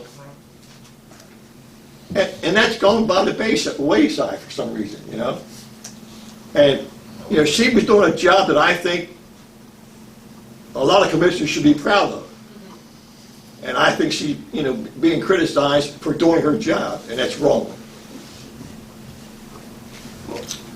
I don't think there's any problem with any of us with her representing the constituent. Or bringing a concern, Yeah, no. it's just if there's a proper way to do it, let's do it that way. As opposed, if it's to bring it, to get on this agenda and bring it before this board and do it here, we do it here. We don't continually talk to someone outside of that realm about it. It's not going to accomplish anything, and it's going to end up right here. So if there's a way to do it, let's do it. I mean, just if you think that you're going to get it done quicker by doing it some other way, you're not. Just go through the steps. And if we don't have those steps laid out correctly, let's figure out how to lay those steps out. Let's get them in play, and let's abide by them. That's the only thing you're looking I at. don't think the general public knows what the step process is. That's the I problem. think you're probably right. No one's disagreeing with you. That's the next item. That's the next item. I'm done. I would not disagree with what Mr. Slater said or what Mr. Allgood said. The issue for me is that it's being handled through back channels, and there's no resolution to it, and it's absorbing tremendous amount of time in order to address assumptions rather than asking a question. I've heard this said multiple times over the past year. Ask first rather than making an assumption and jumping on it. Also, I would also proffer to you that within your packet, Commissioner's business with regard to staff, Mr. Slater, and to the rest of the board have to be conducted in public. They have no business outside of the meeting other than to listen, but then the job is to bring it to the City Commission for discussion. If it's a Planning Commission issue and there's an allegation or complaint, it comes to the Planning Commission. If it's not a Planning Commission issue, it goes to the entire City Commission. No single... Now, as your city attorney, I have a difference of opinion on that. A commissioner has the right to discuss issues with the city manager. For example, if they want something to be put on the agenda, they can communicate that to the city manager. If they have questions, information they need from department heads for research that they're doing with respect to any particular item that might be on the agenda, that needs to come before the city manager to get that information from department heads. The city manager is the gateway for staff and department heads for commissioners and the town. What commissioners cannot do is have conversations with each other outside a public format. That's the open meetings. You guys are held to that same standard.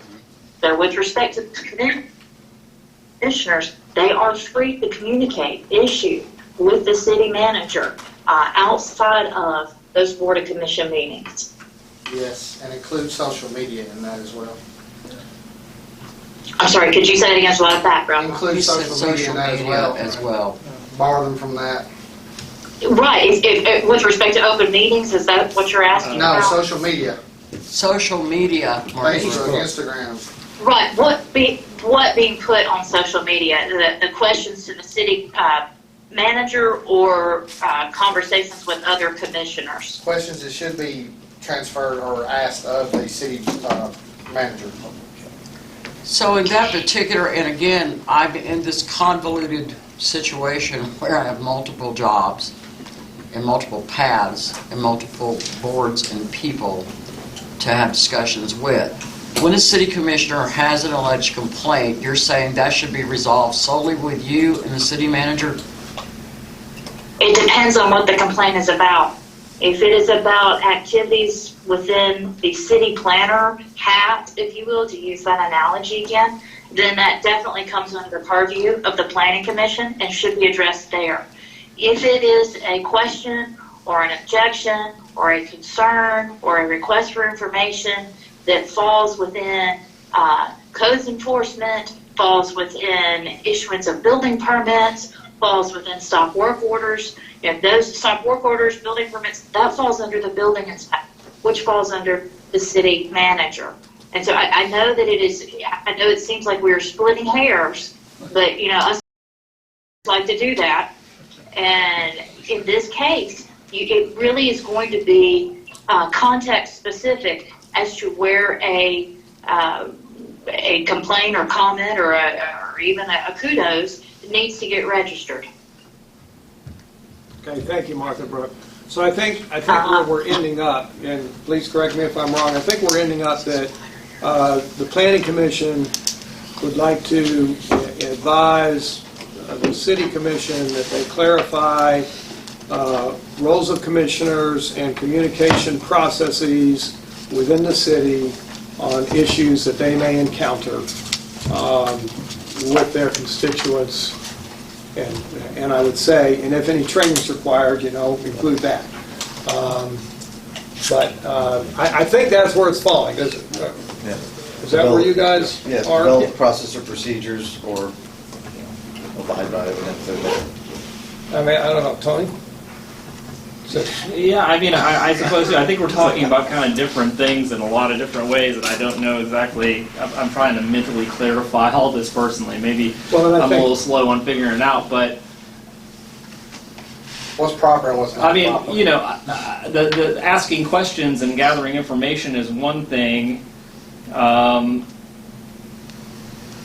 Lodging allegations and that thing is another thing. I don't know. These are all just kind of, we've got a lot of things floating at the same time, and I don't know that I have mental clarity over this thing. Yeah, everything you just said would be a great thing to do. I think we have some understanding that's mostly outlined in our charter as to how that type of interaction does proceed, but I think we're talking about two different things in some ways. I don't know. What if we resolved? Huh? What if we resolved? We would resolve nothing, I would say. Nothing. Absolutely nothing. Exactly. I think the confusion lies simply by virtue. I think your charter is clear, your municipal code is clear, your zoning ordinance even is clear as to building inspectors shall enforce, and in conjunction with the city planner. Statutes are clear that the city planner is to inform the planning commission. The problem lies is where you have planning commission, city planner being one grouping over here, and I'm sorry, I realize y'all can't see that I'm talking with my hands, but and then building inspector and sitting under the purview of city manager being another grouping over there. When you have somebody, by virtue of the necessity that we have found ourselves in, having to fulfill both of those roles, then it does become confusing. When you do have situations that need to be addressed, or you feel need to be addressed, understand I'm not endorsing what has been said one way or the other. I'm just talking about procedure here. But if you have situations that a party feels like it needs to be addressed, you need to look at, okay, what exactly are we addressing? Are we addressing something that falls solely under the purview of the city planner? We got our answer right there. Let's go over to the planning commission. But if it falls solely under that building inspector hat, let's go over to the city manager. If it's something that's both and you got one person serving under that capacity, you could go either way on that. And so that's why I think it's important to try to gain some clarity. When you have, a duality of roles that our planner's been forced to put in.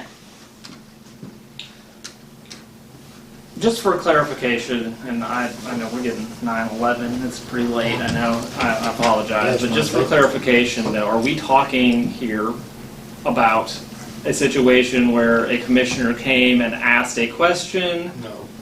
Or are we talking about a situation where an allegation was made or things were filed, or was it a communication, say, and said this incident, obviously it's a training for the planning commission next month, so in this instance, was communication made in a question type manner, like, oh, I've had it, typically when I've had something happen, someone calls me up or they send me an email and they tell me about something, and I'll be like, oh, I'm going to look into that, contact John or Sharon, one of them, depending on what realm it's in, and then I get some information about that. I maybe choose to report that back to it. I do some further research into whatever the issue is surrounding it, and sometimes I'll put that person in touch with the proper member of the staff that could help them on that, because I don't claim to be an expert. I'm the chairman of the Board of Commissioners as mayor currently, and that role, is within the meetings, and so I relay those concerns to whoever it is, and then usually we find a solution to it. And that seems to have worked most of the time. Usually that works. I don't know, but is that what we're talking about here? Is that the process that we're talking about, or are we talking about a process outside of that? From my perspective... I'm sorry, go ahead. Go ahead. I can only share my end of it. I received a call, followed up with an email from the city manager where allegations were made. I was then informed that it would be investigated under the auspices of the city attorney, that's her function, within building inspections. As I told you before, I submitted to that questioning period. There have been conversations held between the city manager and I, which are public fodder. There have been conversations held between me and the city attorney, which I've been informed are privileged because she is giving legal advice to Commissioner Clark. So that is not the situation. The attorney-client privilege exists, and you can go back and read the email that I sent. I'm the city attorney for the town of Kingston Springs. It is a governmental entity. The elected officials enjoy attorney-client privilege. When you specifically asked what conversations I had with a commissioner, I just mindful of the fact that I have attorney-client privilege with commissioners. Third parties, such as staff, such as independent contractors, do not enjoy that attorney-client privilege. So I just want to clarify that. now I think we're both saying the same thing. We're just couching it in different terms. I am not privy to any of the conversations that initiated what started with this that caused 60 hours of work at all. I was informed that there was a complaint. I think there was an email shared from the city manager, not from the city attorney, that I had entered someone's house without their permission in violation of their Fourth Amendment rights. Okay. I was asked to look at the permit that were incomplete, that were inside the house. I don't know how you do that without going in the house. But I submitted to those questions, and there were some other allegations made that I think are probably better in the purview of the city commission than here, because they involve the issuance of a stop work. So as the city attorney shared with you, I have two hats. You don't have a building inspector on board. So when that duty fell, I inherited it. I also inherit some of your other duties in line with that, as in discussions with TDOT about sewer and how the line's going to go under the road and who's going to be responsible for that. I inherit other things as a part of the responsibility because you don't have staff to do them. So, I think that the city attorney has given you some really good advice and that you need a building inspector. The county inspectors are good, and much to Brian's chagrin, I've actually encouraged John to try to hire one of them away for the city. The disconnect here for me is that an allegation is made, I'm placed in the position of being questioned without really knowing what the allegation is on something that I do routinely every single day. I meet with people, I try to help them resolve their issues. That's what I do every day. I met with this applicant. So now behind the fact, a person that failed to follow the instructions given to him by the city manager to secure a permit led to all of this. Now there's a challenge to the requirement for a permit. You were advised you needed one, you didn't get one. So we've had all of that discussion. And if this were the first time this had come up, I'd just put it off to a fluke. But it's been repetitive. I've listened to conversations that started with, please tell me why someone can't live in a storage shed. I have listened to all of that. I've been accused of things that are just beyond my comprehension. It's not how I do business. So a process would be fabulous in my case. I would love it if somebody would figure out how this gets done. Because there isn't disclosure, and as Martha Brooks said, I don't enjoy the privilege that the person making the allegation does. So, with that, I'm going to leave this alone, but it's something that the City Commission solved. Okay. Does anybody here want to make a recommendation to the City Commission, whether that they should look into hiring a building inspector, whether they should clarify communication within the staff and among the commissioners, or do you want to let it die? Somebody have a motion here? I would think we would recommend to the city commission that they meet together and resolve the problem. We don't need to tell them how to do it. Okay. They just need to do that. Just tell them there's a problem. Huh? Just tell them there's a problem. Try to fix it. Okay. Do we have a second on that motion? Second. Okay. Do we have any other discussion or question? Okay. All in favor? Aye. Any opposed? Is that a vote to adjourn? What about the recommendation to hire a building? That's probably, well, you want to make the motion? Motion to recommend to the city commission that hire a building inspector. Second. Okay. Any discussion or questions on that motion? All in favor? Aye. Any opposed? Motion passes. You got the money? Okay. I have a question. Apparently we have enough fees. All this started about my neighbor, but we've never answered the question. She put a stop work order on his project of the driveway and the pad that he's poured down there. So we never resolved what to do about that. That's before the Board of Zoning Appeals. Yes. Okay, They'll Bob, hear that. gotcha. Okay, so do we need anything on item 8C, training? No, you had your training too. Okay. A lot of training tonight. All right, so the last item, where do we fit in this gentleman's request to talk? Do we do that before we adjourn or after we adjourn? After we adjourn. Oh, after we adjourn, I said that Okay. he's free to speak to Is any he welcome? commissioner he'd like to. So, We'll take about 2 minutes. we have a motion to adjourn. Do we have a motion to Motion to adjourn. Second, third, fourth, fifth. adjourn?